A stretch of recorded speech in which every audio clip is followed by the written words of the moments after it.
First thing on the agenda, the minutes of the last meeting. They're in the packets. I make a motion we accept the minutes as written. I'll second. Motion by Magistrate Holt, second by Magistrate Johnson to accept the minutes. Call the roll, please. Magistrate Johnson. Yes. Magistrate Holt. Yes. Magistrate Garner. Yes. Magistrate Waddell. Yes. Magistrate Richardson. Yes. Okay, the bills are in your packet. Is there late bills? Yes, They've gone around? several, and they've gone around. I make a motion to pay our bills, Judge. I'll second. Motion by Magistrate Richardson, second by Magistrate Waddell to pay the bills. Call the roll, please. Magistrate Richardson. Yes. Magistrate Waddell. Yes. Magistrate Johnson. Yes. Magistrate Holt. Yes. Magistrate Garner. Yes. Okay, next we got the detention center report, Gator Dunbar. Average inmate population is 122. Fourth quarter corrections assistance, $7,785.55. Nurse visits, $122.03. Prescription copay, $704.23. Housing state inmates, $59,389.30. Social Security payment, $200. Booking fees, $2,188.79. Old bills, $97.10. Vending commission, $33.08. Phone commission, $2,897.26. Per diem, $4,919.76. Interest, $70.80. And transfer into the jail, $167,559. We had 23 and a half overtime hours. When I left the jail, we had 60 state inmates, 6 Clinton County, 50 Russell County, for 116 total.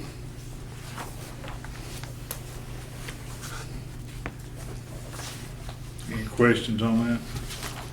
Make a motion to accept his report. I'll second. Motion by Magistrate Holt, second by Magistrate Waddell to accept the detention center report. Call the roll, please. Magistrate Waddell. Yes. Magistrate Johnson. Yes. Magistrate Holt. Yes. Magistrate Garner. Yes. Magistrate Richardson. Yes. Okay, next we got the sheriff's report, Sheriff Post. Russell County Sheriff's Department for the month of April had 649 911 calls for service. We had 36 arrests. We had 9 mental health transports. We had 123 court papers received. We've driven a total of 3,262 transport miles. 1,372 of those were county. 1,890 were mental health transports. Had 27 criminal summonses, 29 vehicle inspections. And for the month of April, tax collection on April the 15th, which it ended, was $127,731.42 in tax collection for the month or half the month of April. Any questions? Anybody? Make a motion to I'll accept it. second. Motion by Magistrate Garner, second by Magistrate Waddell to accept the sheriff's report. Call the roll, please. Magistrate Johnson. Yes. Magistrate Holt. Yes. Magistrate Garner. Yes. Magistrate Richardson. Yes. Magistrate Waddell. Yes. And next we got the treasurer's monthly settlement report and also the pre-approved AE transfers. Ending balance in the general fund was at $1,809,708.81. Ending balance in the road fund was $420,060.62.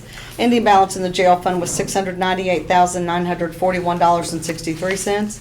Ending balance in the LGEA fund was $5,738.97. Ending balance in the ASAP fund was $137,038.07. Ending balance in the grants fund was $0. Ending balance in the emergency shelter fund was $4,428.05. Ending balance in the tourism fund was $8,063.70. Ending balance in the dispatch fund was $56,513.84. Ending balance in the airport general fund was $70,487.67. Ending balance in the airport project fund was $28,204.21. Ending balance in the DFC fund was $12,101.21. Ending balance in the airport board fuel fund was $72,006.27. Ending balance in the airport terminal project fund was $0. Ending balance in the ABC fund was $55,211.58. Ending balance in the ARPA fund was $0. Total ending balance of all funds is $3,378,504.63. I do want to make a note that the general fund and the ABC fund are both out of balance at this point for $1,350 due to a deposit going into the wrong account. that will be reconciled and fixed when you all do a transfer. I've asked for a transfer of that, correct that. And the other transfers are pre-approved. Yes. I'll make a motion. I'll second. Manager Garner, second by Manager Richardson, to accept the treasurer's monthly settlement report and also a pre-approved AE transfer. Call the roll, please. Magistrate Holt? Yes. Magistrate Garner? Yes. Magistrate Richardson? Yes. Magistrate Waddell? Yes. Magistrate Johnson? Yes. Okay, next we got the second reading of ordinance 2103, fiscal court 2021-22 budget and recurring expenses. Sent those to DLG, and did they have any few minor changes, everything okay? It was okay, there were just some technical things where we had, We got to read it tonight and also vote on it tonight, because it's got to be approved off of June Yes. 1st. Mhm. Back to me. yes. This is an ordinance relating to the annual budget and appropriations. Be it ordained by the Russell County Fiscal Court of the Commonwealth of Kentucky, whereas the proposed budget was tentatively approved by the Russell County Fiscal Court on the 12th day of April 2021, and approved as to form and classification by the state local finance officer on Friday, May 28th.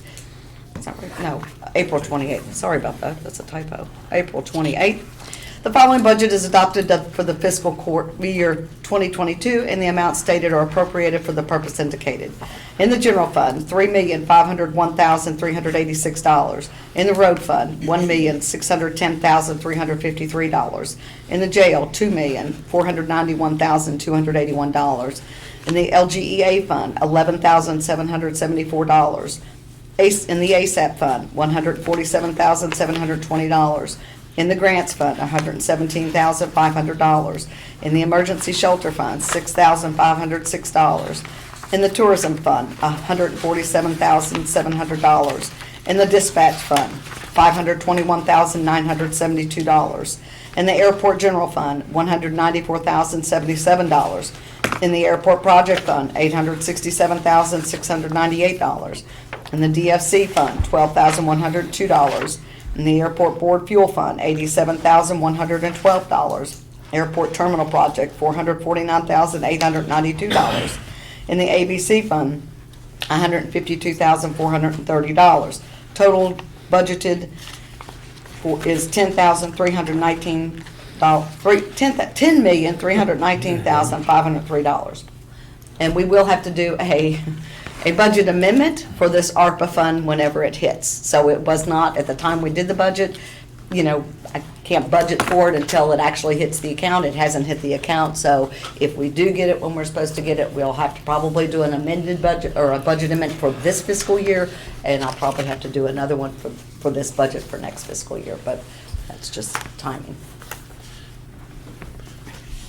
Is the money in there appropriate for the trucks that we Yes, have? it is. Is in there appropriate? Yes, it It's is. in there for the two Dodge trucks, For the a Salter and a spreader, and also that John Deere tractor with the side mower, and we wound up the cage wasn't part of it, and that had to be added on it. I think another 4,000 or 6,000, whatever it was. Yeah. The tractor and stuff's coming out of this budget. Yeah, but I mean, it's figured, yeah. Yeah, it was the The initially tractor was budgeted. actually on the last Yeah. This, budget. right, that's what I was clarifying, Yeah. yes, One but you do have Yeah. the other one, yes, Right. it is, Right. it is in there. Well, this money that's coming, will it go in the general fund, It'll go in The ARPA special fund? account. a special account? It's got- We set up, We have already done we it, set it up Special last account, month, yeah. yeah. it's already done. Yes, sir.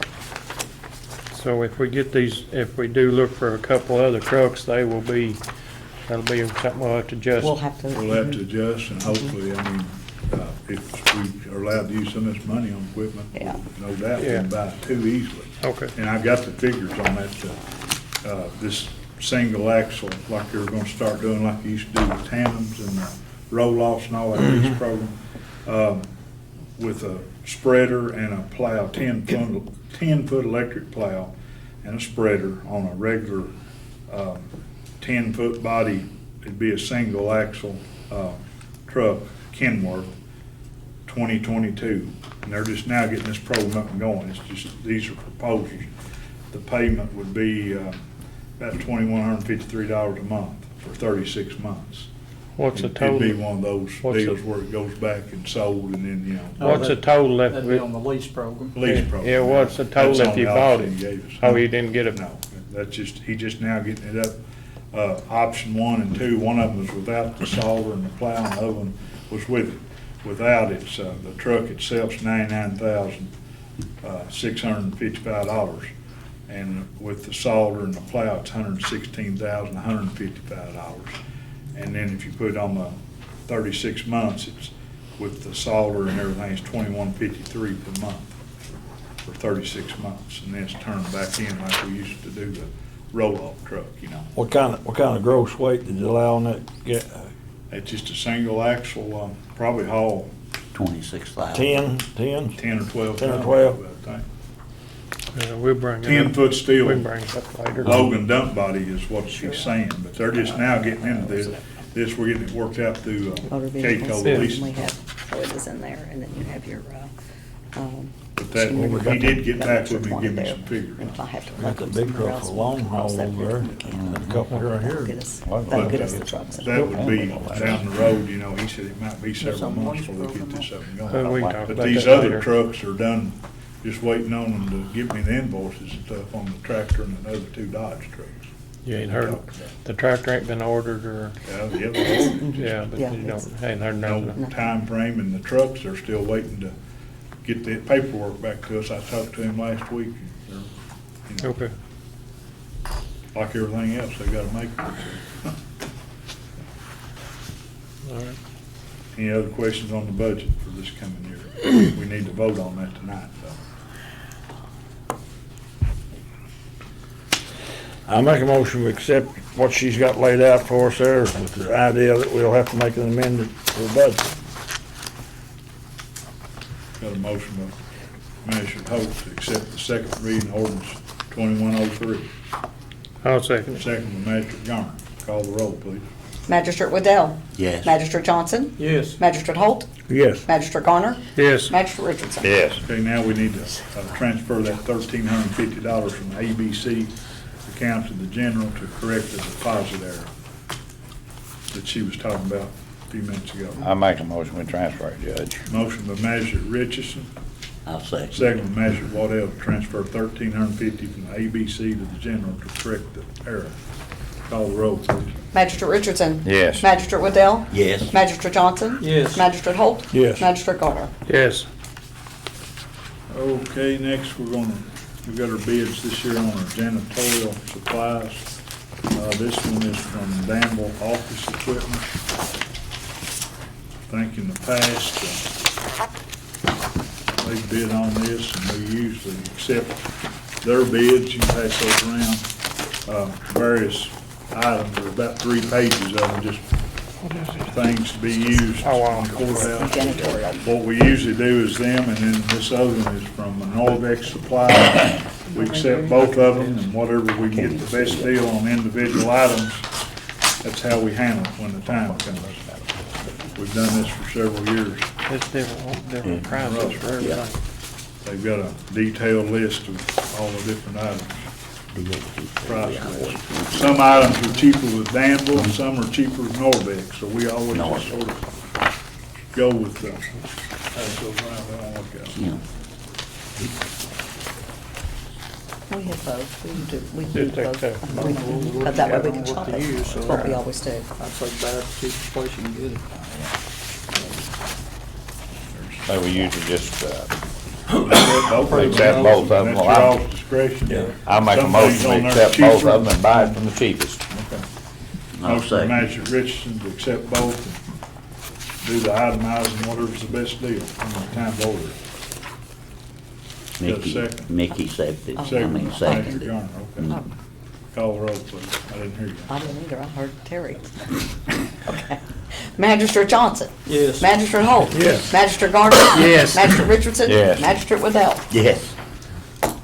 Okay, next we've got I'm going to to separate you two. open bids for fuel. Let's see, we'll do the fuel next. Southern Petroleum. Mm-hmm. Mm-hmm.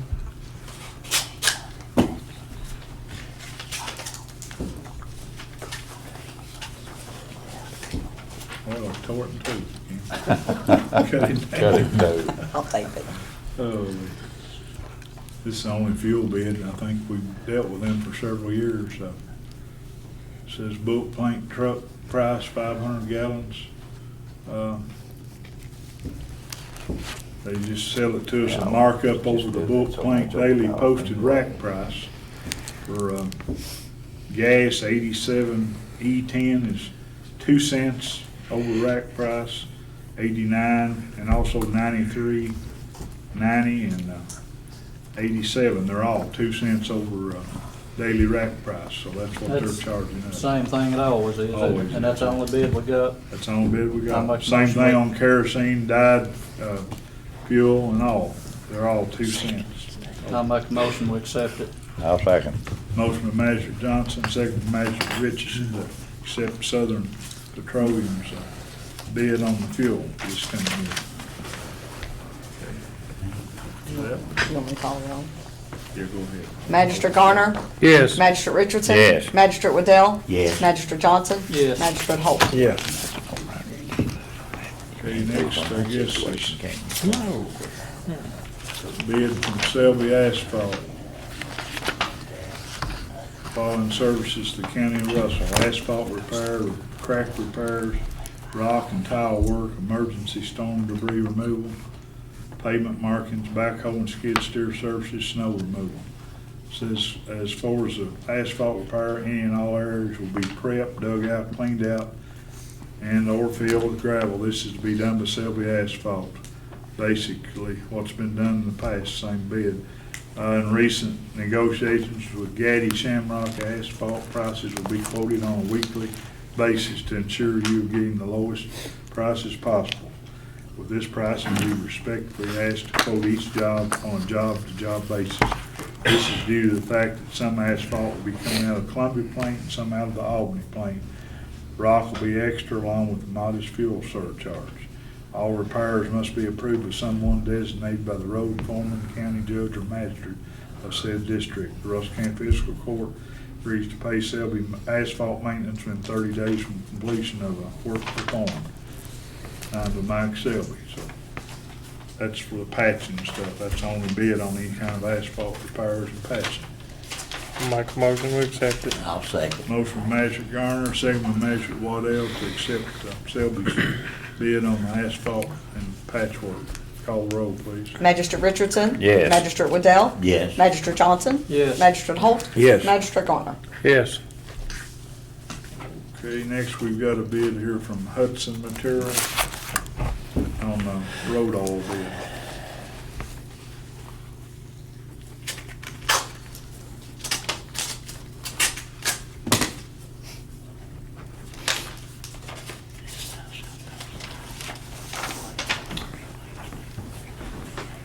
Hudson Materials Company, they're located, I think, out of Chattanooga, Tennessee. Is pleased to offer Russell County a bid for all your road oil needs beginning July 1, 21 through June 30, 22. The RS2 is $2.32 per gallon. That's chip seal oil. SS1H, $2.32 per gallon. Tack oil. And Bar O is $3.65 per gallon. It's high performance cold mix oil. Pug mill, 30 cents per gallon for mixing fee of the cold mix, which they always bring the pug mill and they mix it at the bottom. If in case you order a partial load under 5,300 gallons, it will add 16 cents per gallon. Prices are subject to change with increase or decrease of raw material cost or state index. Brian Beeler, he's the local rep here for them out of Casey County back here. So. I'll make a motion, we accept it. I'll second. Motion by Magistrate Johnson, second by Magistrate Waddell. Waddell. Accept Hudson's on the oil bid. Call the roll, please. Magistrate Garner? Yes. Magistrate Richardson? Yes. Magistrate Waddell? Yes. Magistrate Johnson? Magistrate Holt? Yes. Okay, I've got 3 seal bids here, look like from Gaddy. One's on hot mix, FOB and laid, and we've got stone and chip seal. I'll do the chip seal first.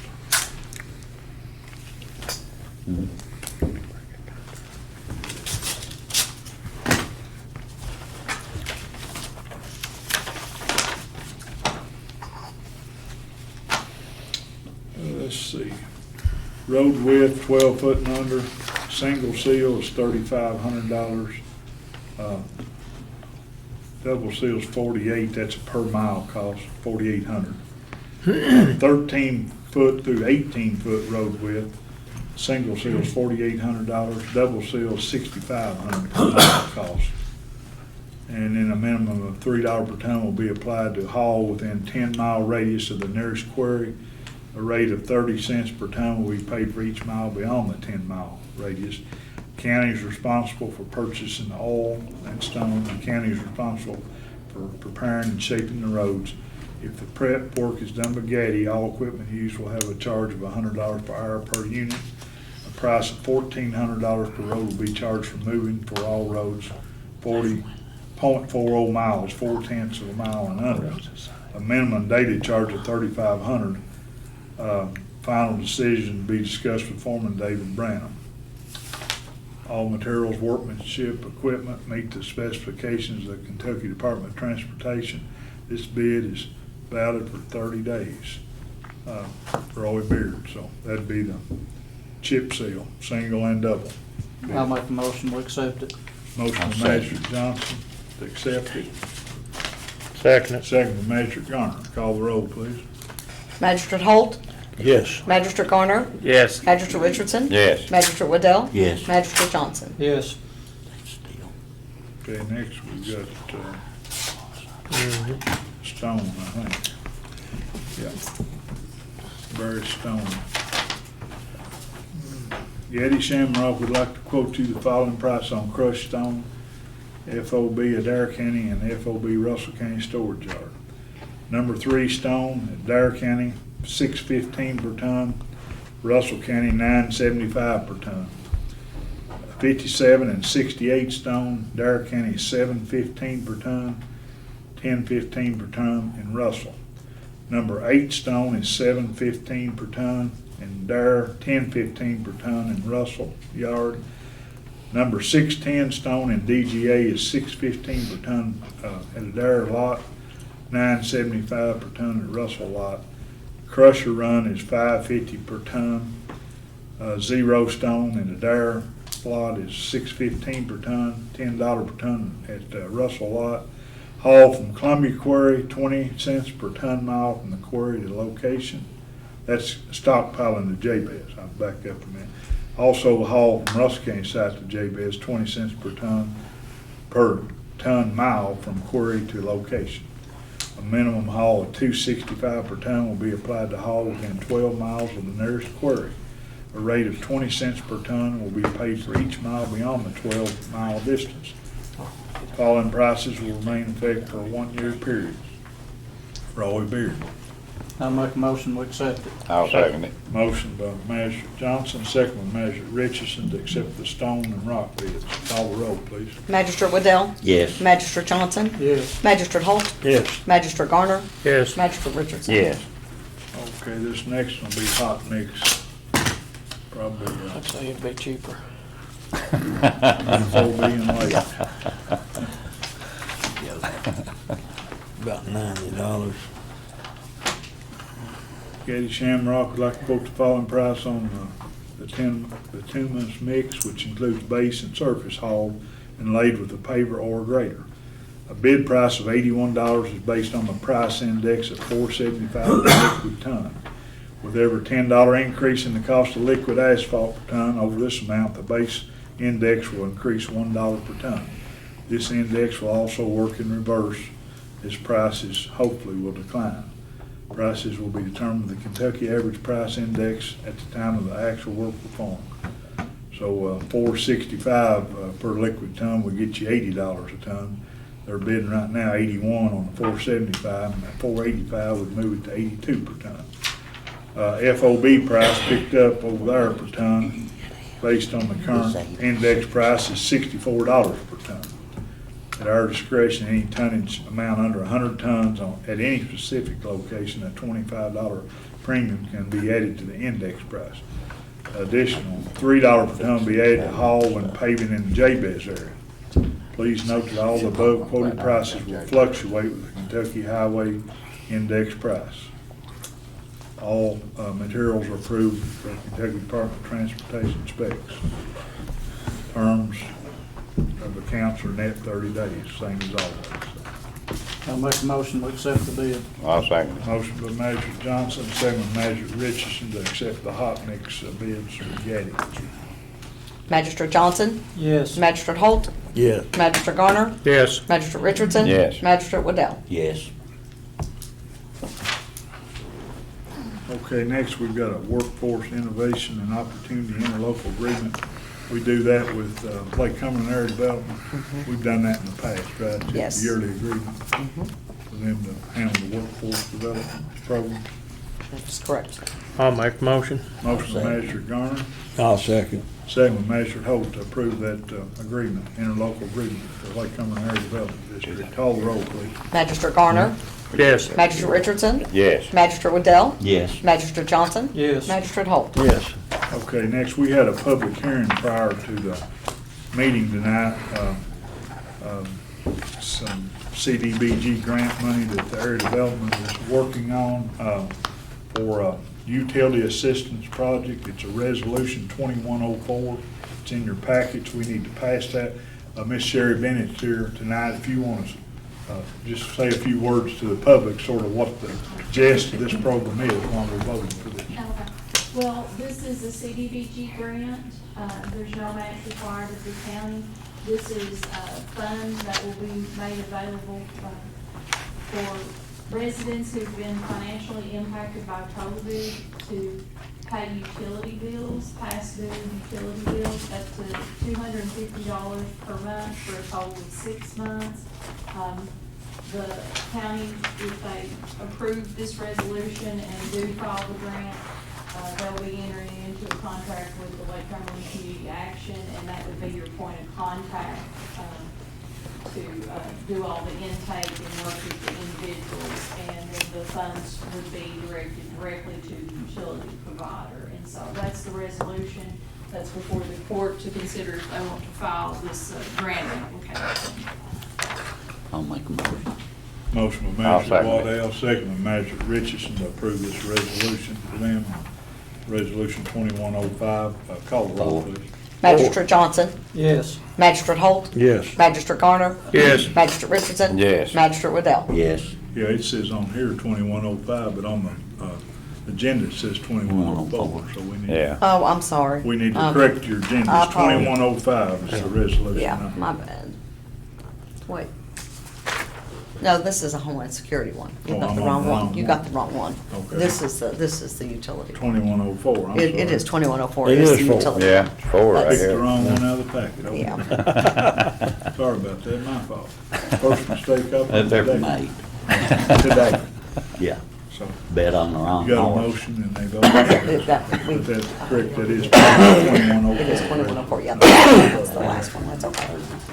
Okay, next we need to pre-approve, get a pre-approval to pay the library when we get our flood control money, which it comes in whenever. It can come in anytime between now and September. Yeah. Mhm. I'll make a We need to get motion. a pre-approval. I'll second it. It just- Motion by Magistrate Garner, second by Magistrate Richardson. Once we get the money, then we can cut them the check. Yeah, it's- Percentage of the flood money. Yeah, and that's a big part of their budget, so it helps them for them not to have to wait. Call the roll, please. Magistrate Richardson? Yes. Magistrate Waddell? Yes. Magistrate Johnson? Yes. Magistrate Holt? Yes. Magistrate Garner? Yes. Okay, next I've got a ambulance board appointment that's coming due. Let's see, Mr. Randy Markham, he's on his first term. I'm gonna recommend him to be reappointed to a second term on the ambulance board from 6/10/21 through 6/9/24. I'll make the motion. I'll second it. I'll second. Motion by Magistrate Garner, second by Magistrate Waddell to reappoint Randy Markham, second term on the ambulance board. Call the roll, please. Magistrate Holt? Yes. Magistrate Garner? Yes. Magistrate Richardson? Yes. Magistrate Waddell? Yes. Magistrate Johnson? Yes. Okay, next we've got our health care insurance renewal. We went with a different company back in Back in December. December. Yeah. And I called the company we used to be with the other day, Miss Hill, and they had a slight increase, but she said there wasn't no need of her bidding right now. She might be interested in bidding next year, a year from now. Their increase from KCO on 750 deductibles, 1.65% increase. This will be effective July 1. On $1,000 deductible, it's 1.68% increase in premiums. And on the $1,500 deductible, it's 1.73%. So they're very minimal. Usually, we never did even try to negotiate if it's under 5%, you know. That's still about 1.5% lower than it was gonna be with the, With the other one that was gonna take away some of the benefits. well, it was 3% less, and now you're adding 1.5 back, so it's still about 1.5. She said she'd be interested maybe next year bidding on it. Right now, no. So we just need approval to renew this for another 12 months with KCO. I'll make a motion. Motion by Magistrate Waddell. I'll second it. Second by Magistrate Richardson. Call the roll, please. Magistrate Garner, Yes. Magistrate Holt, Yes. Magistrate Richardson, Yes. Magistrate Waddell. Yes. Magistrate Johnson. Yes. And we, just if I might add, we will be having open enrollment again, sorry, but that's just part of it. So we will be having, that's probably, and they will be here. So you can kind of come in, just like what Sharon did, you can come in and make your changes, and they can, if you want to make changes. So, I will be letting everyone know, I can't remember what, I don't know, but we've not set the date yet, but I will inform everybody when we do. Okay, I need to get the court's approval. We've got several, 2 or 3 old trucks over there. Maybe that old roll-off, that old one we had, it's pretty, need to get rid of it. An old Durango, a couple of dump trucks.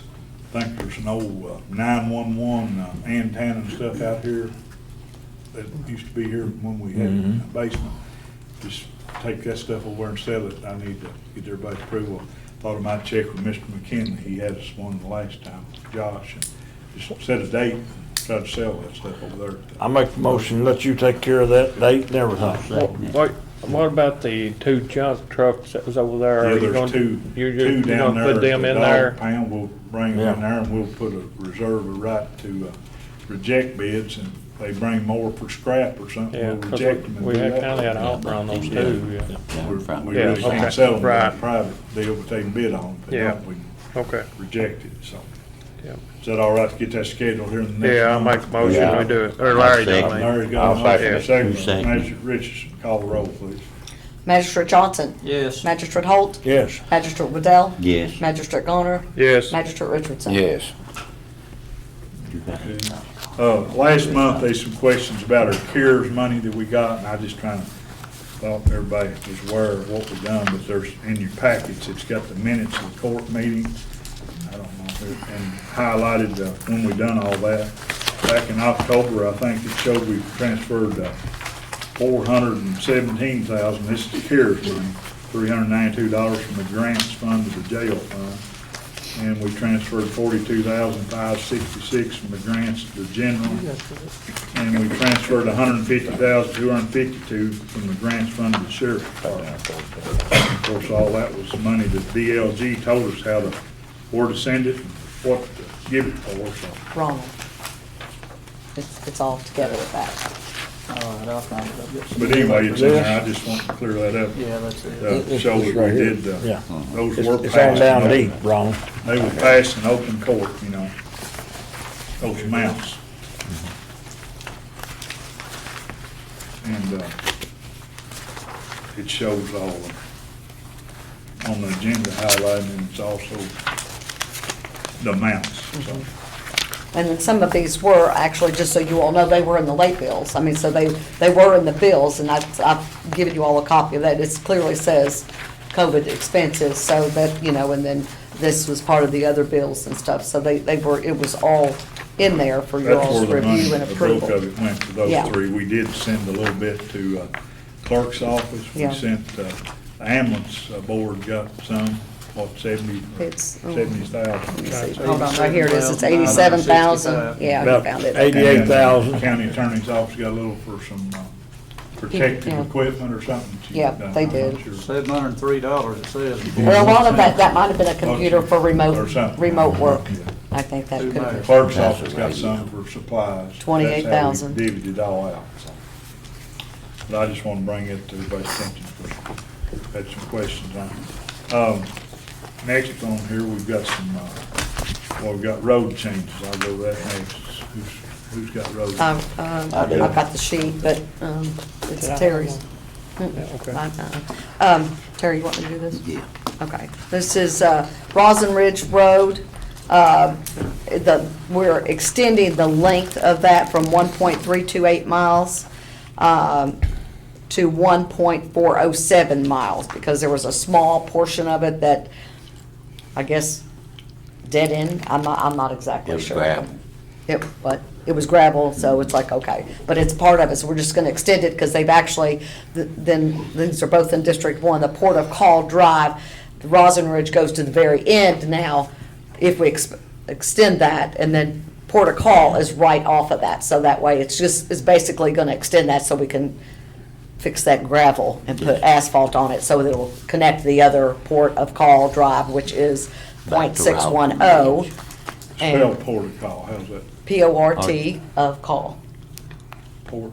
Port. Port of call. Port Port of of call. RT, A-R-C-A-L. C-A-L-L.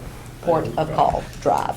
Yes. Anyway, both of these off of 619 onto Highway 1680, left on Rosin Ridge is Port of Call, second road on the left. And that one, Terry's wanting to take that into the county road What's the system. length of it?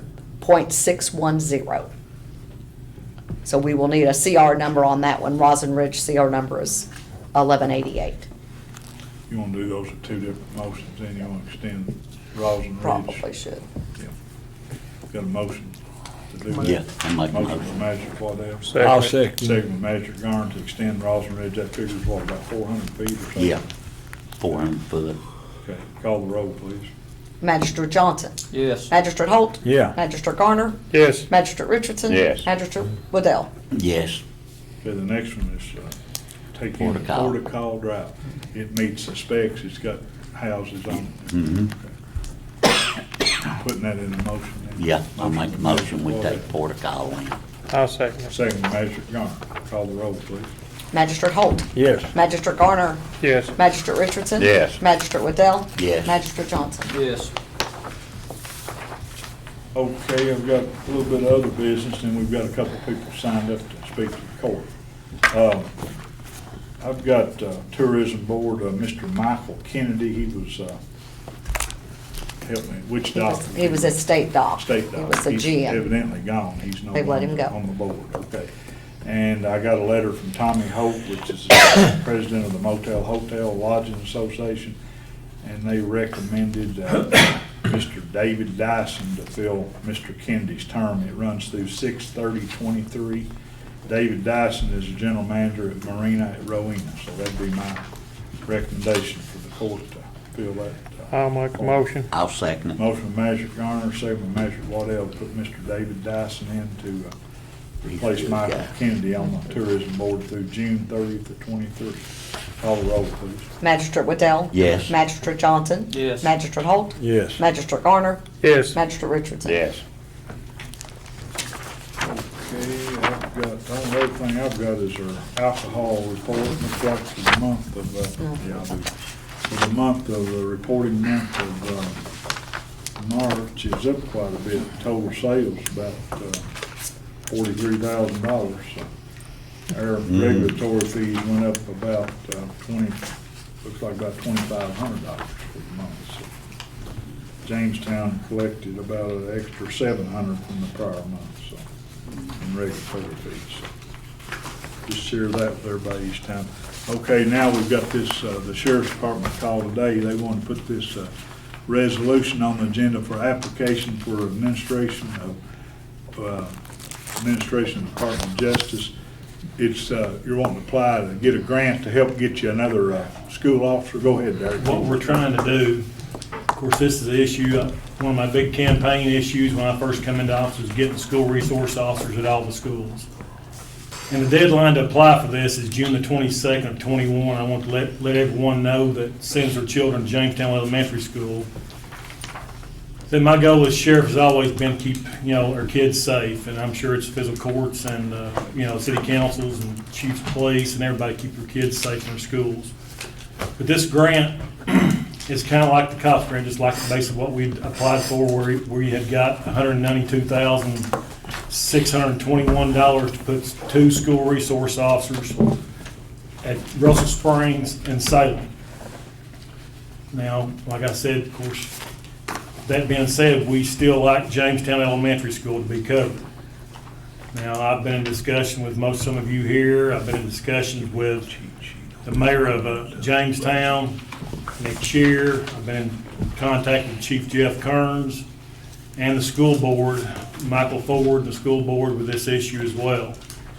Like I said, if for some reason this don't come into play, like I said, we may have to look at other revenues, but we've talked, and like I said, it's everybody's priority to get, another school resource officer, if nothing else, for at least the 170 odd days that the kids is in school anyway, to help protect them. Of course, that is, in this day and time, if you can find somebody that wants to work, to get in the schools. That's the sad part where we live in right now. But I wanted to let everybody know about that, and I'd appreciate, any help we can get on that resolution, getting it started to protect our children in Jamestown Elementary School. This is giving Susan permission to apply for this grant.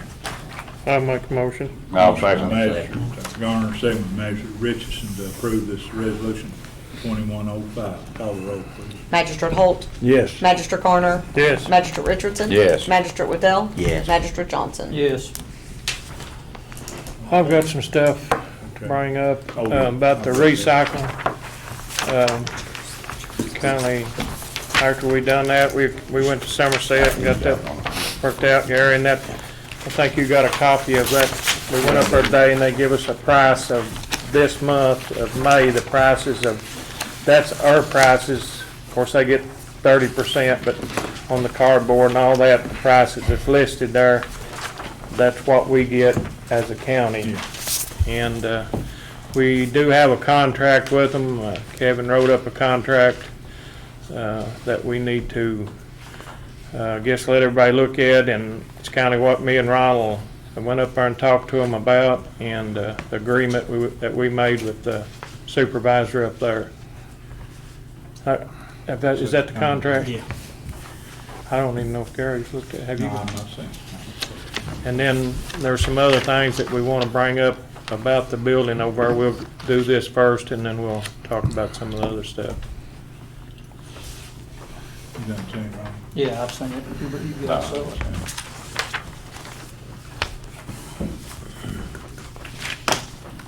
But that would be taking all of our recycled material up there. They furnish a trailer, and they haul it. There's no cost for hauling it up there. So it's a good deal for the county from what we have been, I think. Terry, you want to look at it?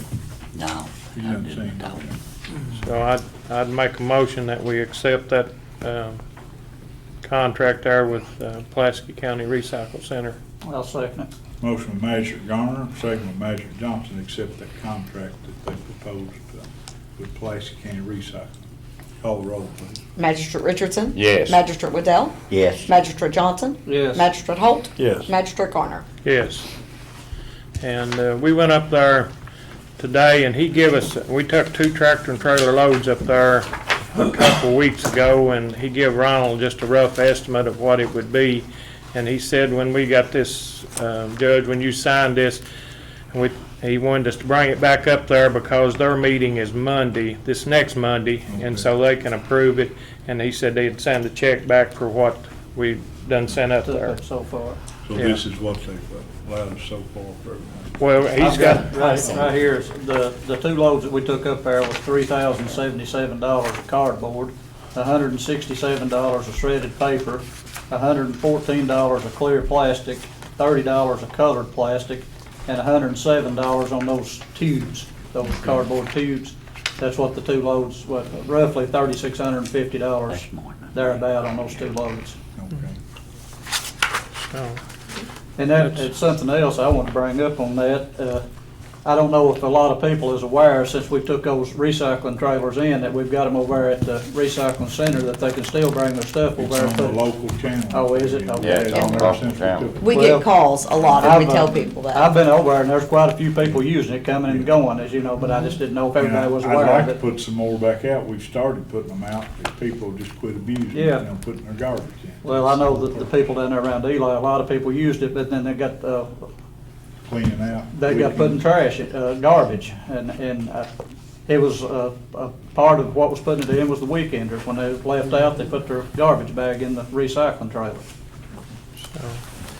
And I've got a little update, which you got this too, all the medals we hauled Yeah, over the last right. 30 days. What did the middle? $17,675, figured out about 88.3 tons, best I Yeah. can figure. Yeah. So at $200, I just figured roughly about $1,200 fuel cost off Yeah. that. That'd still run about 87 a ton net after you Yeah. take the fuel. That's another thing.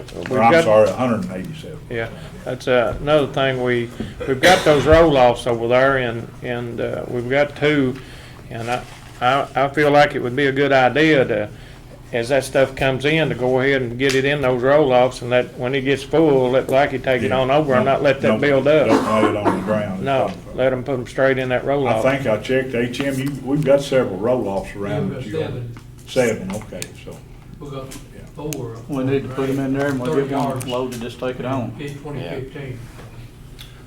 So, but, Yeah, yeah, we just leave need to one leave sitting there seat where in they there, can yeah. Put it in there as it comes in. Yeah. That's fine. Then the We've other, gone and sitting out at different locations like Bruce, places like that.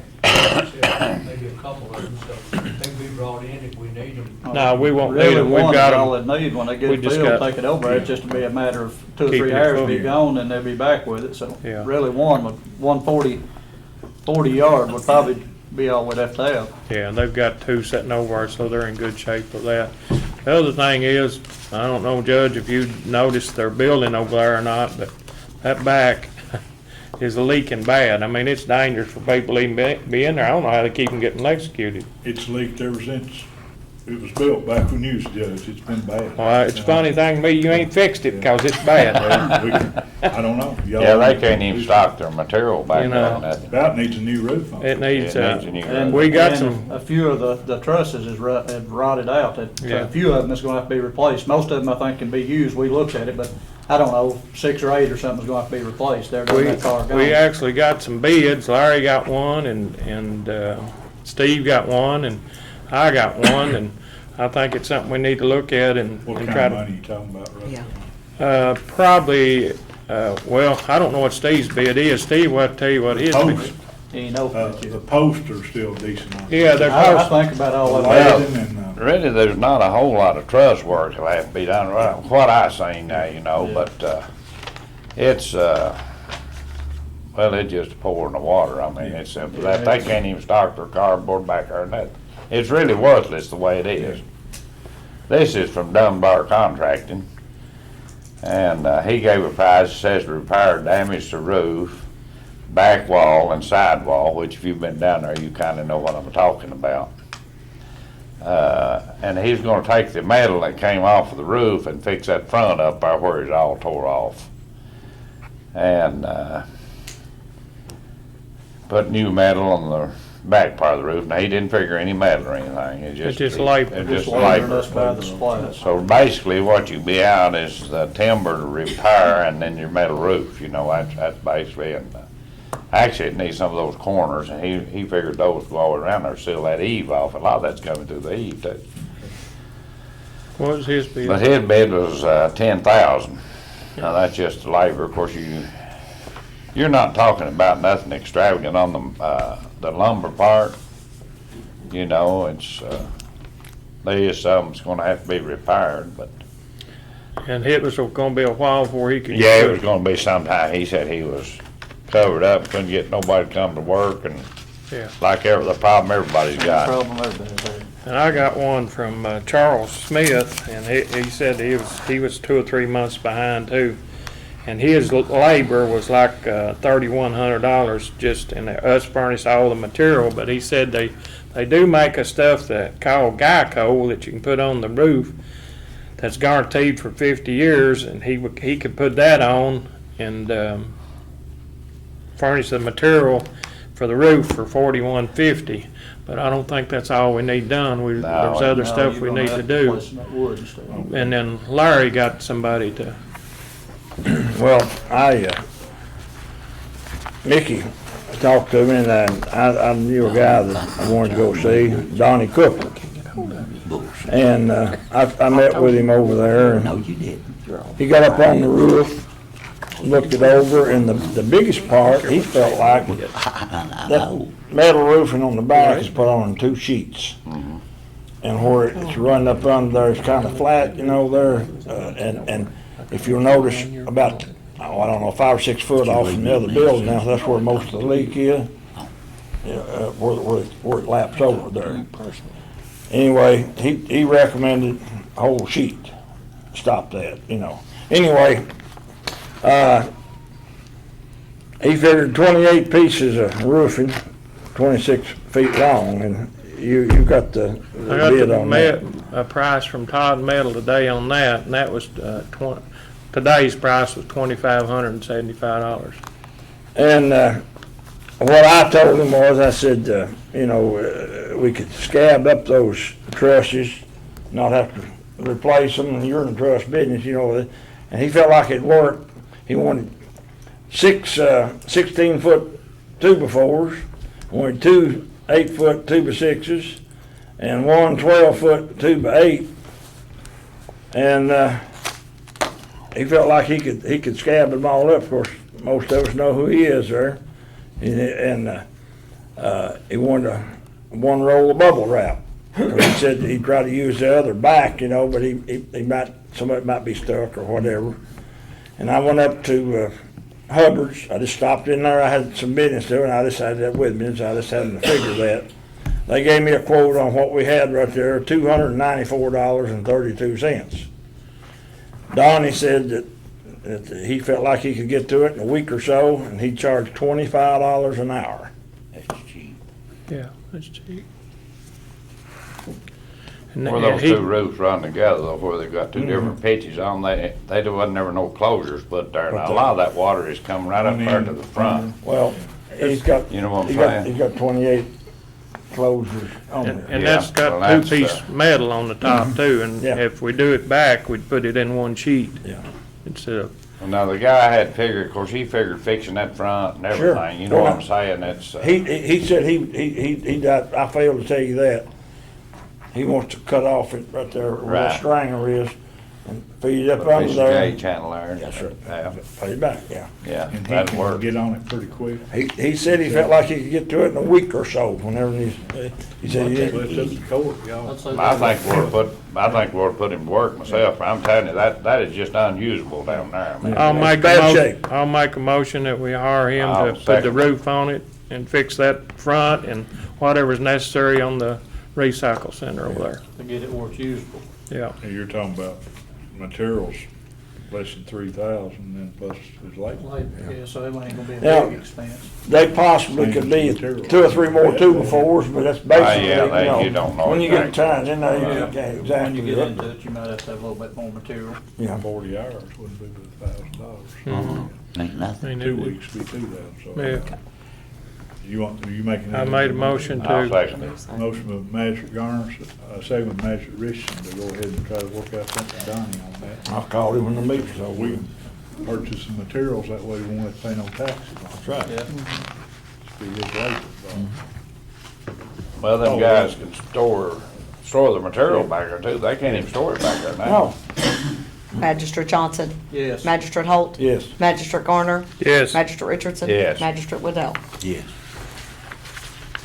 and of course Barry over there is having surgery here in a couple of weeks. And 19th. Barry Coffin. Yeah. Coffee is. Is there anybody else to put in there to help him for a while? I'm getting ready to shut this front, or we shutting this front down, so they'll be back over there. Okay, all right, Pick yeah, up the okay, slack a little. okay, Actually, we shut it down this week. It's- Yeah, it's- it's gone. yeah. Okay. Well, that boy that's down here, that's where he come from, the Yeah, recycle. yeah. So he'll be going back over there, already Yes. gone back Janelle over can there. Janelle. work on there or Janelle's, something yeah. too, but I'll get her back in there too. Okay. That's about it. start with. Yeah. Okay.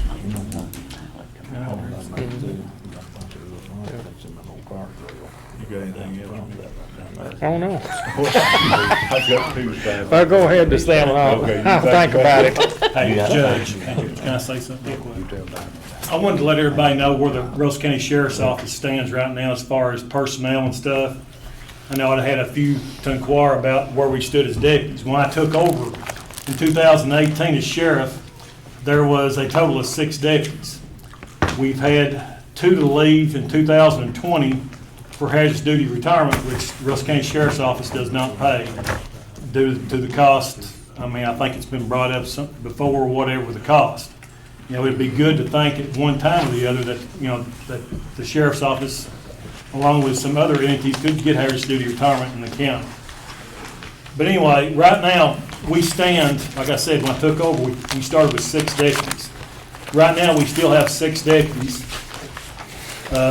We've got 2 school resource officers, Russell Springs and Salem.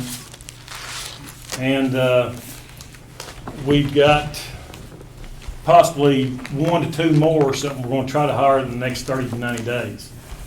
But like I said, we are losing, you know, officers to hazardous duty retirement. We've lost some here recently due to health concerns, family issues and stuff.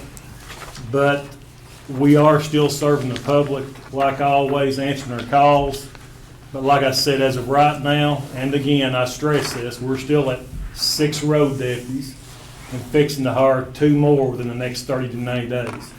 So I wanted to address that concern about, you know, deputies and patrolling the county. We're still going to patrol the county, and we're still going to enforce our laws in the county, drug issues that we have. Like I said, we're still here and plan on being here for a while.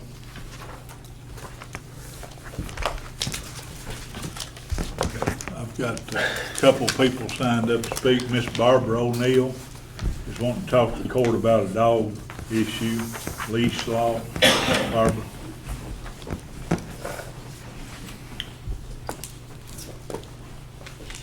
Yes, my name is Barbara O'Neill, and I have, I'm here today to see if a leash law can be implemented for the county of Russell Springs. For 17 years, I have had to deal with my neighbor's dogs running loose, destroying my chain link fence, and fighting with my dogs through the fence. I have two dogs myself, and they fight through the fence and damage my fence. I've already paid to have it fixed, and it's damaged again. Apparently, there's no leash law, and whenever I call the dog catcher to come out, he tells me that all he can do is suggest that they put the dogs up, and they don't put the dogs up. Now I'm dealing with the issue that I have not been able to have my mail delivered since April 15th, last month. The same neighbor, his 2 pit bulls, have been chasing the mailman for over a year now, and they have damaged the mailman's personal vehicle. They have punctured his tire, they have damaged his bumper, and they have made scratches on his paint job. And since then, the mailman has retired, so now he can't even do a civil suit to get the payment for the vehicle, to fix the vehicle. He just retired. Okay, so I went to the postmaster, Jimmy Hare. He has sent out 3 letters to the family April 9th telling them to put the dogs up because of the damage, or he was going to discontinue the mail service. He did that on the 15th. To this day, I still have no mail service. I talked to the postmaster. He said he can stop the mail on the whole road. And again, I talked to the dog catcher, and there is no leash law. Therefore, the dog catcher can't do anything but suggest that he put the dog up. Okay. So I made copies of the 3 letters that the postmaster sent out, and I made a note, and I sent it to Mr. Kevin Shear and dropped it off at his office. And you and I seem to not be able to connect since the 21st of last month. So every day I get more and more mad, so I contacted my Congressman, Max Wise, and talked to his secretary, Melissa, and she's kind of blown away that 2 dogs can stop the federal mail service to begin with. But it's happened, all right? So I've contacted, I went up and I talked to Mr. Hare, the postmaster, and he says, unless those dogs are put up, I will not get my mail. And there's 3 other families, which is the same family of the dog owner, they're not getting their mail either. And every day I have had to go to the post office and get my mail. And I'm wondering, can I sue him for mileage for every day that I have to go get my mail? You know, that's just a question. And so then I called the sheriff's office, and the sheriff lady tells me, well, this is a civil suit. So you have to, you know, it's gonna fall back on the mailman to press charges because it's a civil suit. And so I get to run around there, and then so I go back I'm calling Mr. Gary Robertson now. And he's telling me there's no leash law in the Commonwealth of the state of Kentucky in the counties. In this day and age, there's no leash law. I mean, if you had to deal with what I've had to deal with for the 17 years that I've lived in my house in the middle of this family that has caused me grief, you would see my point, okay? And then I've called the magistrate, Mr. Steve That's me. Richardson. Yes, and you said you would bring it up at the meeting, at this meeting. And so I'm here, and I have fallen through the cracks, okay? And the update today, miraculously, the owner has surrendered 1 pit bull, the female, with 7 puppies.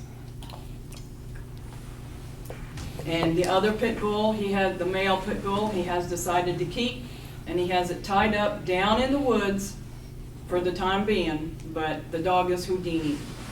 He keeps getting loose. So the dog catcher says that he called the postmaster, and the postmaster will have the mail start being delivered tomorrow.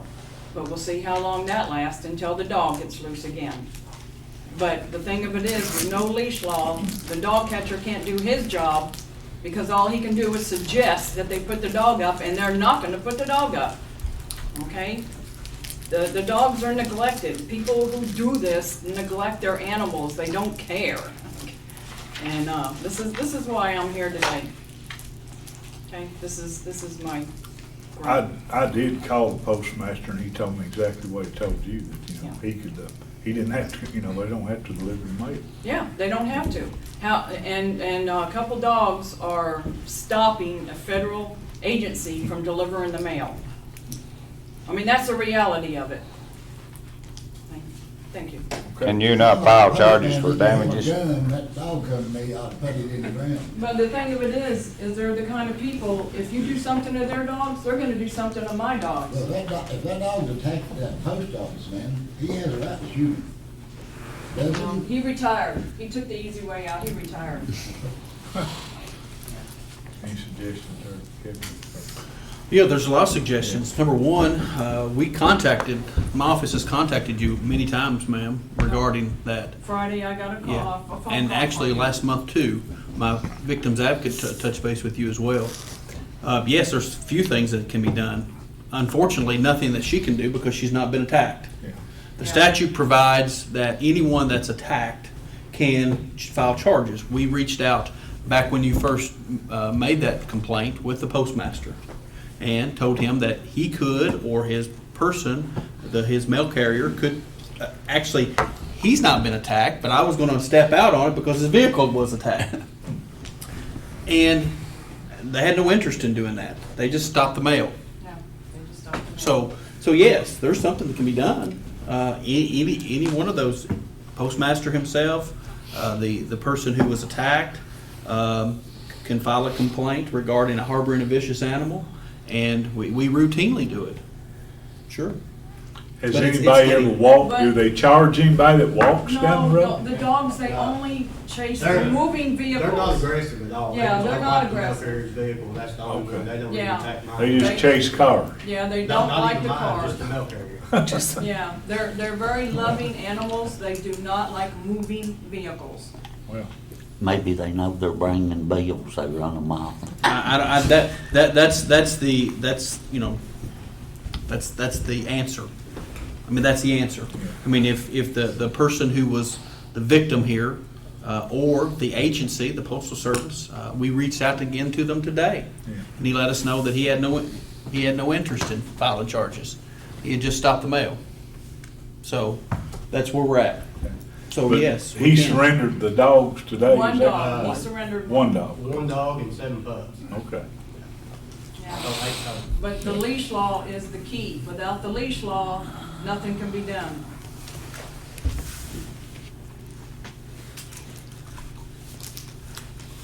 Has the court got any interest in pursuing? Well, my opinion, most people that likes their dogs, they keep them chained up or they keep them in a pen.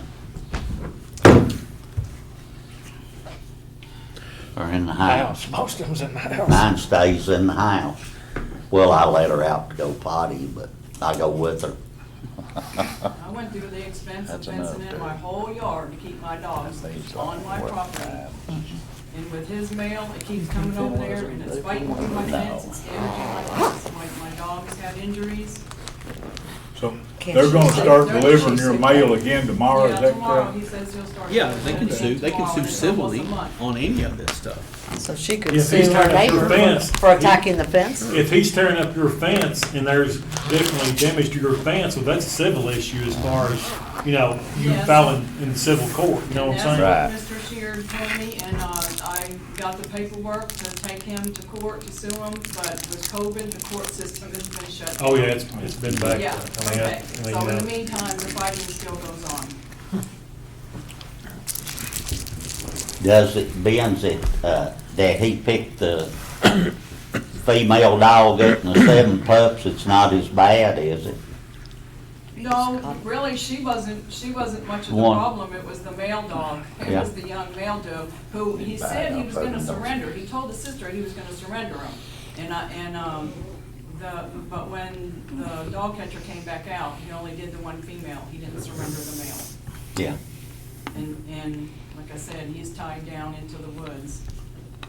Well, But. Are how they long going to does the that post office last? and getting their mail too? No, they haven't gotten their mail either.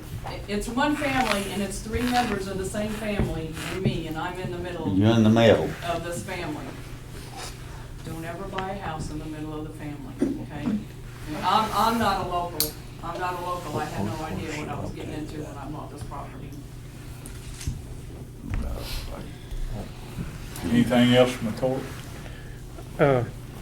I do have another. You hadn't thought it, would you? Ben said, you don't have anything on those lease trucks yet.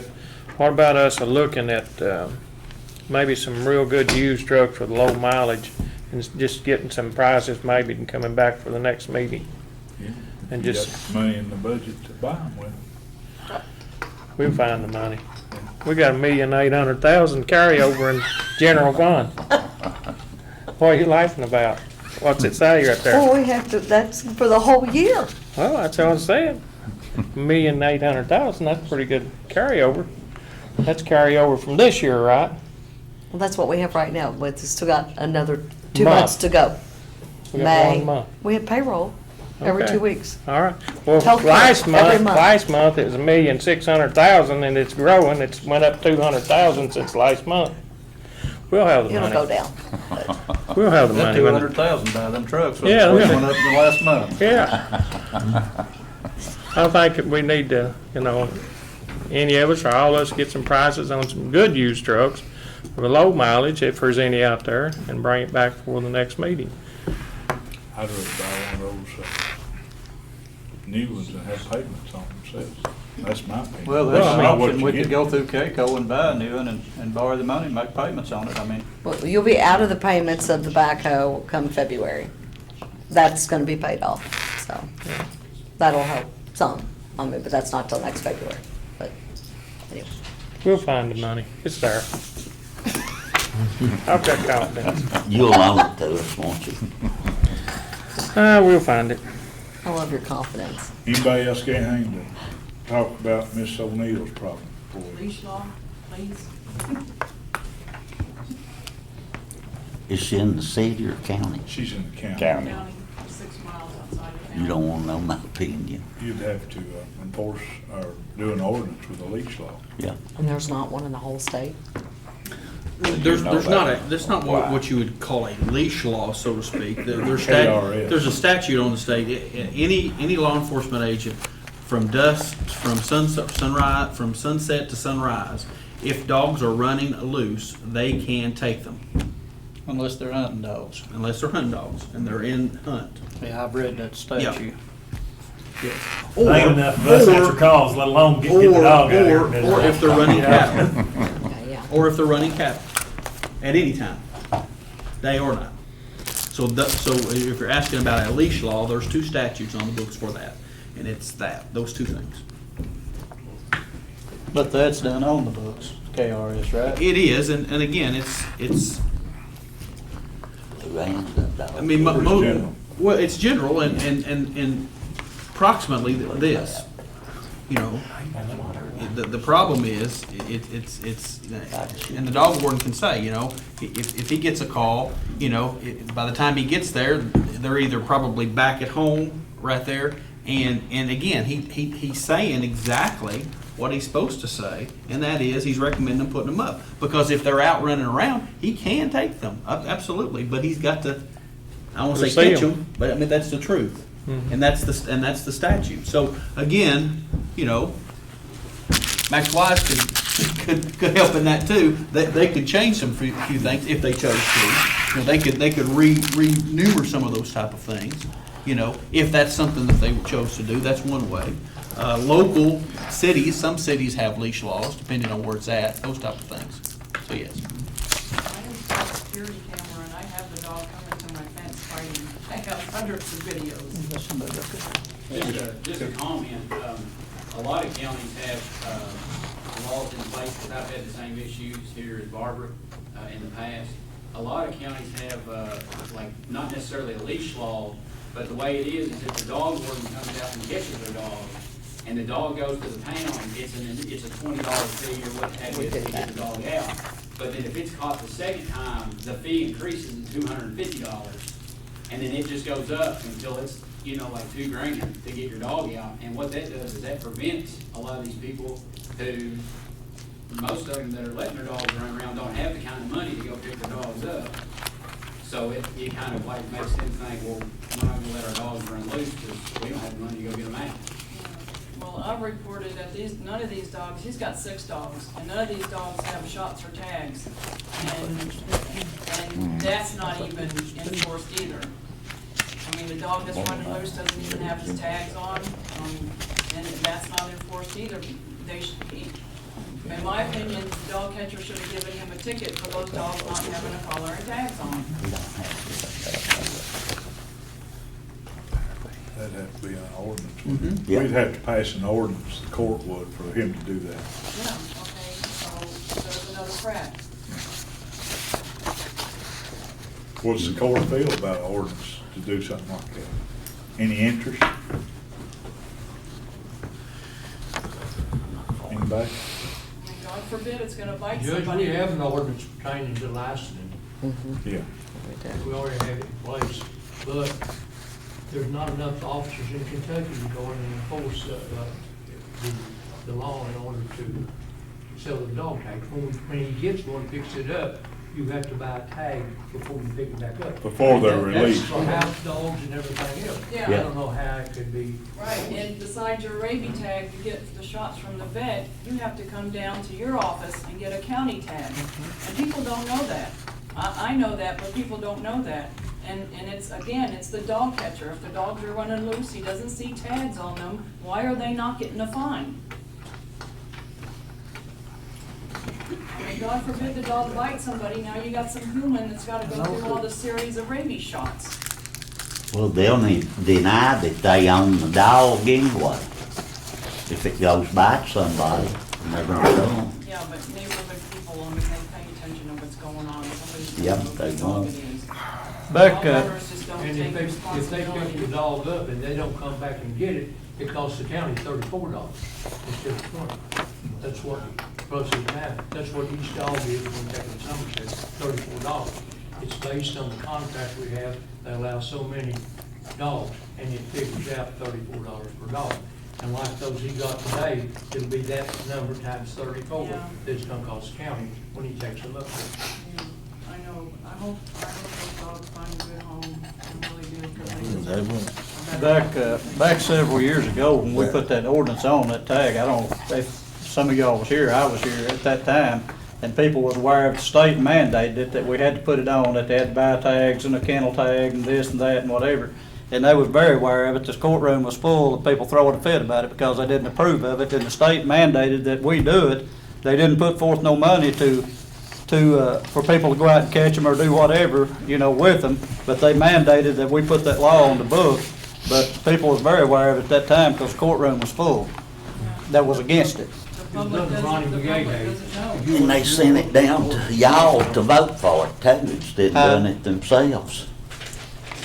That's been several years ago, H, but I remember it, don't you? Ronnie McFall. Yeah, the courtroom was full of people that When I had went out, complaints and thrown a fit. when I went out of the building that night, the other day, I got some barking at me. Remember that? Oh, that got thrashed out. That's the ordinance. Back in our way. People don't know, and the vets, when they give them that rabies shot, you know, they should tell people, go get you a county tag now. But they don't do that. Oh, was it 05? My Yeah, bad. it's been quite a while. I'm sorry. I remember it well. You know what? That's still in effect, isn't it? Oh, yeah. And Roger, too. Jimmy Eads is one. Yeah. They Yeah, wouldn't have barking at me after it's over.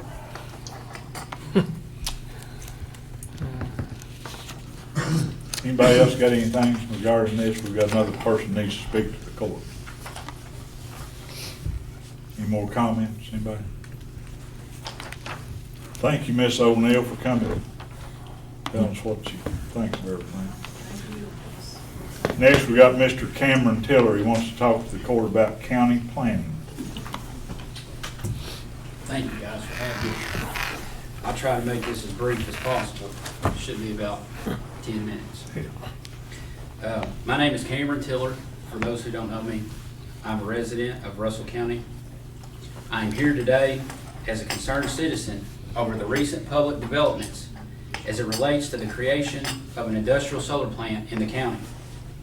After hearing the news, I had one question. How could the destruction of Earth's #1 reducer of carbon emissions to construct solar plants lead to a greater outcome? This question brought me, along with others, where we are today. Last night, I laid awake debating on how to address this fiscal court from the community's perspective, and I hope this helps. Industrial solar plants, our county, our community, our future. Across the Commonwealth, many landowners are seeing an increased interest from corporate utilities looking to cash in on increased political and public demands for a push towards renewable energy and away from fossil fuels. Russell Countyans is at the forefront of this new era, where valuable farmlands are being sought for industrial solar. During a time where wages at both the national and local level remain rather stagnant, lucrative leasing agreements, promises of short-term jobs, and tax benefits can be persuasive by outside investors and corporate interests. Unlike large projects of similar nature, developers, planning teams, and local officials are oftentimes reluctant to be transparent and fail to get community input beforehand. In many cases, the public is left in the dark to decipher the positive and negatives of industrial solar in their communities. With most online information written or supported by those who profit or share interest in solar energy, finding unbiased and independent information can be difficult. Utility companies hire their own consultants who have their best interests in mind to provide the public with assessments and impact studies on the benefits and possible repercussions of this growing industry. Not surprisingly, these companies find little to no consequences from large acres of land that are fenced off to house solar panels. Those involved in industrial solar tout that the rapidly growing use of renewables is not only sustainable, but more importantly, environmentally friendly. If renewables are environmentally friendly, then why are they destroying the environment? While studies are underway into how significant the exact impact of renewables are on specific species of wildlife, make no mistake about it, these practices lead to environmental degradation that create a ripple effect across the local ecosystems. An impassable, fenced-off industrial solar facility located in rural Kentucky not only alters a species habitat, but creates habitat loss for mammals, reptiles, and amphibians alike. Biologists and wildlife behavioral experts have concluded in various studies that native wildlife species are all at risk for habitat fragmentation, population isolation, and altered habitat quality. Furthermore, industrial solar poses grave danger to native and migratory bird species, which has been well documented from Southern California to the eastern seaboard. Solar panels from afar provide a lake effect to migratory wetland birds, causing them to mistake a panel as water. Already scarce native species of birds and bats face extreme risk of collision with solar panels or worse, solar flux, as the insectivores chase an increased number of insects in and around the premises. The use of photovoltaic solar panels not only prove harsh to our local ecosystems, but also our landscape. Rather, it is clear-cutting a forest edge, removing vegetation. Extensive land modifications are necessary when placing panels over high acreage. However, these modifications can change the soil's physical, chemical, and biological properties, leading to a higher increase of land erosion. Studies have been conducted at reputable colleges and universities across the United States that prove that these modifications can vastly change soil makeup and will create water runoff that is inevitable. Many agronomists agree that these erosion problems may create lasting effects for property owners and their communities. Solar panel manufacturers fail on all fronts to provide data on the ramifications of panels over the course of their lifespan. While the production of solar panels has gained unparalleled traction in the last 10 years, plans on how to properly dispose of the panels safely remains a question at large. Since the production of panels requires hazardous chemicals such as nitric acid, hydrochloric acid, sulfuric acid, and hydrogen fluoride, and in their final state contain carcinogenic chemicals like cadmium and lead, these products are not suitable for long-term landfill use. Additionally, since most plastics and glass contained within have impurities due to contamination from heavy metals, recycling is not a viable option. In the event of a fire, natural disaster, panel damage, or faulty module inside a panel, these harsh chemicals can leach into the ground and pollute our waterways for years to come. Profitability within our housing markets must also be considered. The Lake Cumberland and Green River Lake region boasts some of the best real estate found anywhere in the Commonwealth for those who are seeking a place to grow a family, spend their summers on the lake, or searching for other types of recreation. The county provides land of various topographies, woodlands, and sceneries that are unmatched and at many times envied by those who do not live here. Corporate utilities and developers conclude that these solar plants across rural areas will not decrease property values.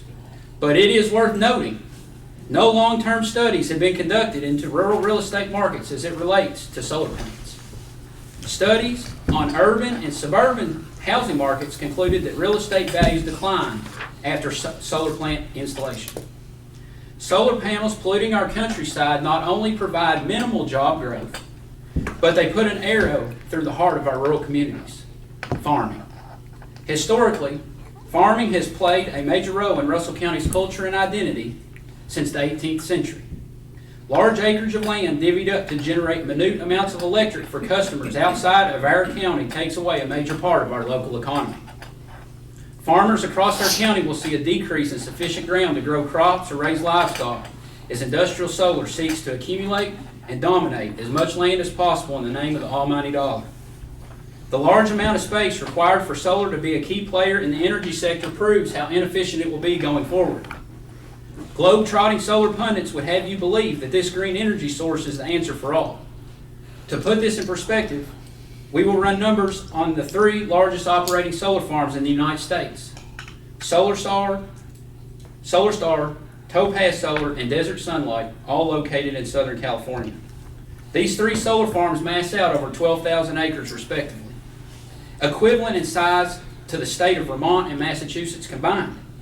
In all, these 3 solar farms, under perfect weather conditions and perfect customer conditions, only produce enough power to provide electricity to 3% of California's 15 million homeowners. That's not sustainable. Debating clean energy alternatives or calling out specific organizations is not what this is about. Stating that these projects are not politically driven is an asinine theory perpetrated upon the taxpayers for the sake of large monetary gains. It is blatantly obvious that the energy and big tech lobby has a grip on our political system from the top down, leeching off our natural resources behind the facade that this trending energy initiative has no consequences. The narrative being spun and the unfavorable results shown thus far has left many progressives on both sides of the aisle immensely divided on the long-term benefits of solar energy and the scramble to combat climate change. Extreme amounts of influence from those who show no remorse by setting inconceivable precedent in censoring a past sitting president and fund political operatives who use federal tax credits and subsidies provided by the taxpayer incentivize continued solar development despite despair among many realistic experts in this field. Unfortunately, tucked away deep in an internet search engine is stories of many rural communities across our country that have been bamboozled by those carrying tremendous amounts of clout and seeking to make profits during this time. Allowing ourselves, the citizens of Russell County, to separate from our neighbor, our community, and our future for short-term or temporary gains without accurately analyzing challenges we create could be the destruction of our heritage that we have preserved for generations. At the April 2021 fiscal court meeting, a resolution was passed allowing the release of county industrial revenue bonds for the purpose of the construction of an industrial solar plant in the Sano and Mount Olive Creek communities. While the bonds are outstanding, our county will maintain the title to this project. Our county officials, through their research, have determined that this project will benefit the general public by promoting economic benefit, relieving conditions of unemployment, encouraging an increase of industry, and encouraging clean energy generation. Our elected officials stated that this is a win-win situation. The county, however, never effectively articulated the stipulations contained within or specified how they reached these conclusions, other than relying on the solar company's information. The resolution provides some safeguards. However, it does not provide complete protection to those who have zero interest in such a project. This current resolution allows a few to benefit at the expense of many. It is the basic principle of democracy that this fiscal court and all elected officials in this county gather input from the majority prior to signing a dotted line on something so crucial. The decision to go forward so expeditiously during a pandemic when in-person meetings are not feasible denies the public's right to determine if industrial solar is even appropriate for Russell County. Who will be responsible for the ecological disasters that this project may create? Who will be responsible for the costly decommissioning fees of this project if it does not live out to the long-stated contract? Who will be responsible for the possibility of water runoff on surrounding properties, roads, and homes? Who will be responsible for the loss of taxes in these districts? Who in this county will be responsible for the oversight of such a project? What customers are benefiting from the electric generated through this project? And exactly how many long-term jobs are going to be created for those who live inside this county? These are questions that you, and not the solar companies, will have to answer. The voters of this county will not forget you sacrificing collective interest due to irresponsible governing the next time they go to the ballot box. We have to hold our local politicians accountable for answering fundamental questions that impact our future. This, quite frankly, is unacceptable, and we demand better. In light of this, Russell Countyans Against Industrial Solar have a couple recommendations for this governing body. We think that you guys should not allow utilization of industrial revenue bonds for the construction of solar plants. We feel that you guys should educate yourselves and do your own research on the pros and cons of industrial solar in our community.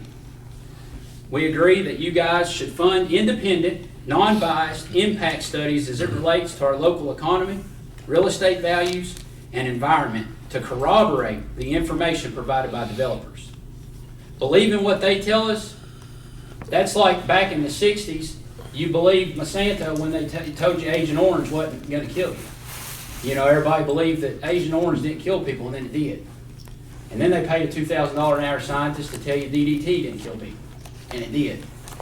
So we can't take that at face value. We have to go further than that and investigate these things before we actually enact them into our communities. We think that this court should organize a planning and development board as it relates to all current and future county projects that impact taxpayers. Research decommissioning cost of a large-scale solar plant. Fund land management studies on proper land use for future energy initiatives. Hold several well-advertised in-person town hall meetings and/or public forums to gauge community interest on solar projects.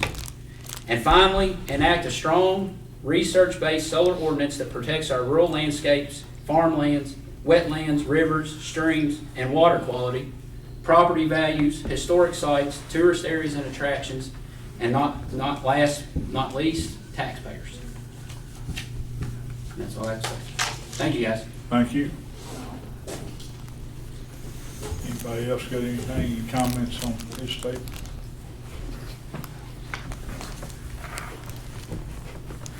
Anybody got? This is not like it's just going on now. When was it we went to that workshop thing? Was it, but It's probably been 2 years. it's been 2 years ago.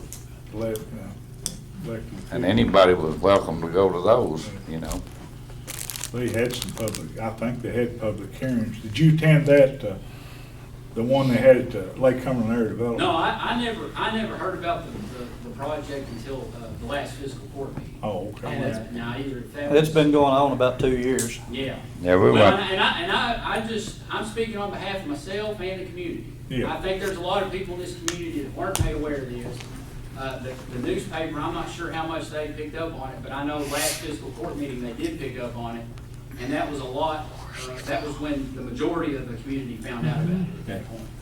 I think that a lot of people that have surrounding properties in that area knew about it prior, but those in the community didn't. But this isn't an issue that is just gonna affect the people in Mount Olive Creek area. This is gonna affect everybody countywide, going forward, and people need to be aware of the ramifications. I think they filed an application, with the state maybe a week or so ago. I'm not sure, but I got something that they were gonna file. I don't know if they did. I actually got a letter in the mail informing me, because I've got property, which I'm not, it joins this area in the vicinity, close to where you live.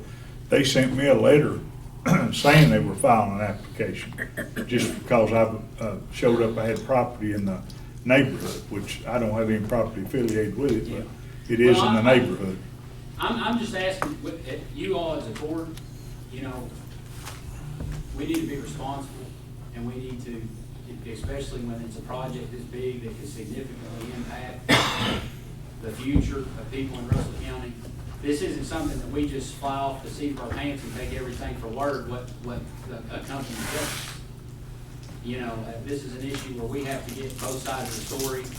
I think even something like a moratorium where we just put a pause on all this for a year to gather. They're dealing with the individual property owners, you know. Well, that's the thing, that's the thing, Judge, nobody in the community, the solar company is not, you know, obviously, they're not gonna tell you, hey, everything in this is true. They're not gonna tell you everything I just read is true. I mean, you know, that's not their job. Is that something you've researched, or somebody put that out to you? Pardon? I've researched this. And I've- Someone else wrote it, though, is No, what I'm I wrote it. asking you. Pardon? No. I wrote it last. Okay, that's why I'm asking. Yeah, I wrote It was it a last good, night. I thought he'd done a good job and had a lot of research into it. That's why I wondered if it'd been, Yeah, like I said, I've talked to people from, as far as San Francisco, California, all the way to Washington DC on this topic. And some people pretty high up, you know, in politics, regarding this. And this isn't something that just Russell County's gonna experience. This is counties all across the Commonwealth that are gonna have this issue. And this is an issue that we really need to, you know, not take lightly. We need to do the best we can to research it and understand what's actually going on here.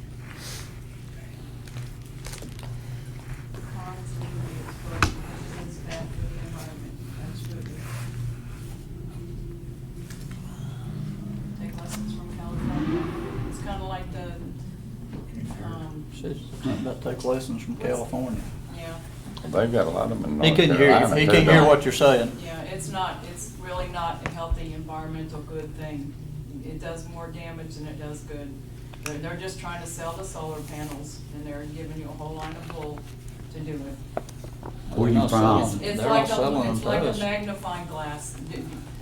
It's like, they're like a magnifying glass. You got the sun coming in, the magnifying glass, and anything that flies in that path, like birds, bugs, anything is disintegrated. They're burnt to a crisp. And what do you think that's gonna do to the air and to the atmosphere? You gotta think about it.